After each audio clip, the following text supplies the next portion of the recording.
हम लोग आवाज उठाते हैं मगर वो आवाज कुछ दिनों के बाद दम तोड़ देती है, पहुंचती नहीं। तब तक कोई और पत्रकार उस लाइन में शिकार होने के लिए खड़ा मिलता है, किसी और नाम से, किसी और जगह।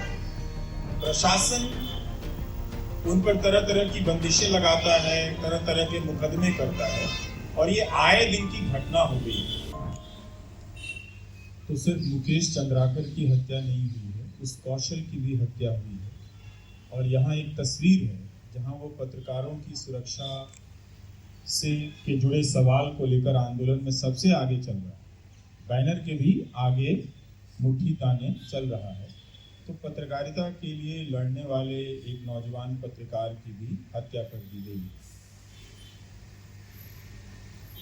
ये देखना सुखद रहा कि छत्तीसगढ़ के सभी पत्रकार मुकेश चंद्राकर को काफी निकटता से जानते हैं, उसके काम के बारे में, काम को लेकर उससे परिचित हैं।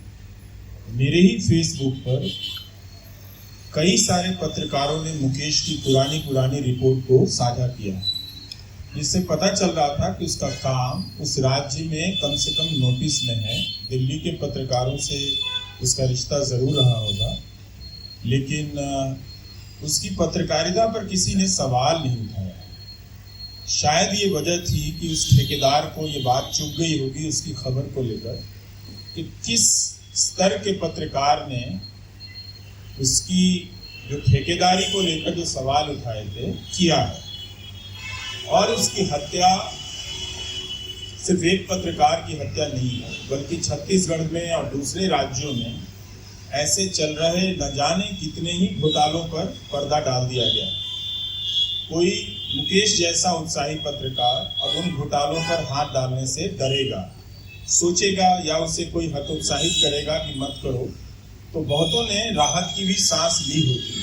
क्योंकि हुआ ये है कि जो संस्थानिक मीडिया है उसने इस तरह की खबरों पर हाथ लगाना बंद कर दिया है। अब YouTube या निजी स्तर पर जिनके जिस रूप के प्लेटफॉर्म हैं, वो अपने जोखिम पर इस तरह की खबरें कर रहे हैं हर राज्य में। इसलिए आप देखिएगा कि पहले उनका टकराव प्रशासन से होता है। प्रशासन उन पर तरह तरह की बंदिशें लगाता है, तरह तरह के मुकदमे करता है, और ये आए दिन की घटना हो गई। Editors guild, press club, IWPC, ये 3 संस्थाएं हैं जो बहुत सजगता के साथ और त्वरित गति से अपनी प्रतिक्रिया जाहिर करती हैं। लेकिन इसके बाद भी जो प्रशासन का मन बढ़ा है कि पत्रकारों को किसी तरह कुचल देने का, क्योंकि उसे पता है कि अब इनकी सुरक्षा हटा ली गई है, अब इनके पास कोई सुरक्षा कवच है नहीं, तो उसका दमन करना उस अफसर के लिए भी बहुत ज्यादा आसान हो गया है। तो ये एक सिस्टम ने भी संकेत कर दिया है कि अब हम पत्रकार को किसी भी प्रकार का अपना सहयोगी मानकर नहीं चलते इस लोकतंत्र की यात्रा में। तो कहीं भी दिल्ली में जैसे उर्मिलेश जी कह रहे थे कि हटाए जा रहे हैं, और छोटे जगहों पर मुकदमों में फंसाए जा रहे हैं और मारे जा रहे हैं। हम लोग आवाज उठाते हैं मगर वो आवाज कुछ दिनों के बाद दम तोड़ देती है, पहुंचती नहीं। तब तक कोई और पत्रकार उस लाइन में शिकार होने के लिए खड़ा मिलता है, किसी और नाम से, किसी और जगह पर। लेकिन हम फिर भी यहाँ से बहुत कुछ कर सकते हैं, यही कि उसके परिवार की आर्थिक मदद के लिए हम अपनी तरफ से व्यवस्था कर सकते हैं। जिन संस्थानों से जुड़ा रहा है उन संस्थानों को press club of India, editors guild of India की तरफ से पत्र भेजा जा सकता है कि आप भी मुकेश के परिवार को कुछ आर्थिक मदद दीजिए। और इस तरह के कोष से उसके परिवार को आर्थिक मदद दी जा सकती है। बहुत सीमित ही है ये भी मदद, लेकिन फिर भी कोई तरीका निकालना चाहिए कि उसके परिवार को थोड़ी राहत पहुंचे। जो आजीविका पर भी हमला किया गया, उसका पूरा परिवार उस संकट में चला गया है। तो हम सब एक तरह से एक लाचार दौर में हैं, लेकिन अभी भी हम अपनी अपनी छोटी छोटी कोशिशों से एक दूसरे के लिए पुल बन सकते हैं, एक दूसरे के लिए रास्ता बन सकते हैं, हाथ पकड़ सकते हैं। बीजापुर के पत्रकारों ने इतनी त्वरित गति से मुकेश की हत्या के विरोध में वहां बंद का आयोजन किया, प्रदर्शन किया। ये बड़ी बात है कि उस जिले में भी पत्रकारों ने मुकेश को लेकर एकजुटता दिखाई। पता चलता है कि उसने अपने काम के जरिए कितना कुछ कमाया होगा। और उस ठेकेदार ने उसके साथ साथ पूरे उस जिले के पत्रकारों का मनोबल तोड़ा है। और आप देखिए कि इधर के 1 साल या 2 साल का पैटर्न देखिए ट्विटर पर ही, ज्यादातर जो वीडियो आता है वो कहाँ से आता है, वो इसी तरह के स्वतंत्र पत्रकार जो ऐसे मौकों पर पहुंचे होते हैं जहां पहले किसी संस्थानिक मीडिया के पत्रकार को पहुंचना चाहिए था, उसके वीडियो से सब कुछ वायरल कराया जाता है। तो ये उन पर हाथ डालने की कोशिश बहुत लंबे समय से चल रही है और गुमनाम तरीकों से चल रही है। लेकिन ये हत्या करके एक संकेत भी दिया गया है कि अपनी अपनी हदों में रहा जाए। लेकिन हम सब का ये काम है कि हम सबका मनोबल बढ़ाएं कि जरूर अपनी सुरक्षा की चिंता करें, उसे लेकर सतर्क रहें, मगर इसका असर अपने आप पर ना पड़ने दें। जितना हो सकता है आप कीजिए, अपनी समझदारी से कीजिए, अपने भीतर एकजुटता बनाइए ताकि प्रशासन या प्रशासन से जुड़े ये लोग ठेकेदार किस्म के जिस तरह से दबाव बना रहे हैं, खरीद ले रहे हैं। कितना दुखद था, दैनिक भास्कर में उस ठेकेदार के बारे में पूरा एक लंबा चौड़ा विज्ञापन परिशिष्ट छपा है, जैसे प्रेरणा लेने के लिए वही बचा हुआ है।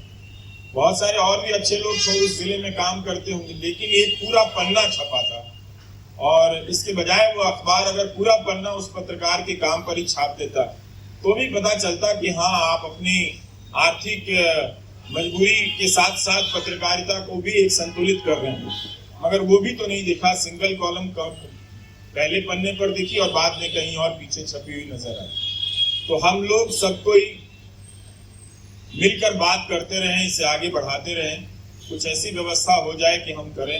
ये बहुत दुखद है, पर इसी के बीच अच्छा लगा कि प्रेस क्लब ऑफ इंडिया ने श्रद्धांजलि सभा बुलाई और एक तरह से छत्तीसगढ़ को भी ये संदेश भेजा है कि हम सब आपके साथ हैं। हमारे बीच में जितने लोग हैं उन्हीं इलाकों से आए हुए लोग हैं, वो कोई दिल्ली में ही अवतरित नहीं हुए हैं, अलग अलग जगहों से आए हैं। तो उन्हें भी पता है कि छोटे जिलों में पत्रकारों की क्या हालत है। लेकिन ये मसला कोई व्यक्तिगत पत्रकार का नहीं है, ये मसला था कि सरकार की संस्थाओं के जरिए और मीडिया की अपनी जो बड़े मीडिया घराने हैं उनकी संस्थाओं के जरिए इसको ठीक करने का। मगर उन दोनों ही स्तर पर इनका दोहन किया गया, इनके साथ इनका लगातार शोषण किया गया। पर कुछ काम करना चाहिए कि और पता करना चाहिए कि हम क्या कर सकते हैं। हमारे पास बहुत आसान काम है कि हम उन्हीं स्ट्रिंगर से पता कर सकते हैं कि आपको पूरे दिन भर के वीडियो का कितना पैसा दिया जाता है, और वो लिस्ट यहाँ पर इसी प्रेस कॉन्फ्रेंस में लगा दें ताकि उनके चैनल के पत्रकार संपादक जब कभी आए तो यहाँ पर पढ़ लें कि जो जिले के पत्रकार जिसके लिए हम आज जमा हुए हैं उनके साथ क्या हो रहा है। ये सवाल कोई आज नहीं उठा है, 10 साल से 20 साल से उठाया जा रहा है इन सवालों को। लेकिन अक्सर आपस की बातचीत में किसी को कमतर दिखाने के लिए, आप तब नहीं बोले, आप अब नहीं बोले साबित करने के लिए, इन सबको पॉइंट स्कोर करने के लिए सब बातें कही जाती है। लेकिन इन बातों को अभी भी संस्थानिक रूप दिया जा सकता है, ठोस तरीके से हम कर सकते हैं, जिससे पता चले कि हमारा शोषण किस तरह से हो रहा है, काम के घंटे क्या हैं, उन्हें मिलने वाला जो पारिश्रमिक है वो क्या है, कितना है, क्या उससे उनका काम चलता है जिलों के पत्रकारों के बारे में। Press club of India Mukesh की हत्या की पृष्ठभूमि में कम से कम यही एक टीम बना ले जो अलग अलग राज्यों में भले ना जा सके तो किसी और तरीके से ऑनलाइन के जरिए इस तरह की सूचनाओं का संग्रह करके एक रिपोर्ट अगर पहले प्रकाशित हुई है तो फिर नए अपडेट के साथ भी प्रकाशित की जा सकती है। तो हम कुछ अपनी तरफ से कर सकते हैं, कुछ सरकारों से भी मांग कर सकते हैं कि मुकेश के परिवार के भरण पोषण के लिए एक समुचित राशि दी जाए जिससे उसके परिवार का भरण पोषण हो सके, और कोई सदस्य नौकरी के लायक है तो जिला स्तर पर ही उसके परिवार के किसी सदस्य को नौकरी दी जाए। ये छत्तीसगढ़ सरकार से भी हमारी मांग है। Press club of India, IWPC, editors guild को भी ये मांग दोहरानी चाहिए। उन्होंने जरूर उचित मंच पर ये मांग रखी ही होगी। आप सबका बहुत बहुत शुक्रिया। नमस्कार।